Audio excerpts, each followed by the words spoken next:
એ એટલો બધો તોફાની કે તેના તોફાનથી એના મા બાપ તો તોબા પોકારી ઉઠે.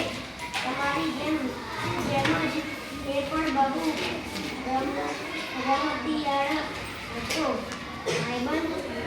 ભાઈબંધો સાથે તે ચોર સિપાહીની રમત ખૂબ રમતો.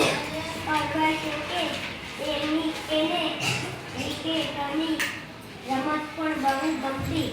એને પશુ પક્ષી પણ જેટલા જ ગમે એ તો એના મકાન પાછળની વાડીમાં બેઠો બેઠો મોર, કબૂતર, કાકા કૌવા અને ચકલી સાથે વાતો કરે. પાંદડા, બકરા, ગાય અને ઘોડા સાથે દોડા દોડી કરે. એકવાર કોઈએ તેને પૂછ્યું,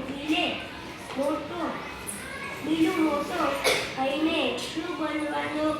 બિલે કહે, હું તો ઘોડાનો રખેવાળ બનીશ. બિલે તોફાન મસ્તી તો કરતો જ પણ સાથે કસરત પણ ખૂબ કરતો. મુક્કાબાજી એની ગમતી કસરત હતી. આપણો આ બિલે નો જાવામાં તો ઘણીવાર એવો ખોવાઈ જાય કે એની આજુબાજુ કોણ છે ને પોતે ક્યાં છે એ પણ ભૂલી જાય.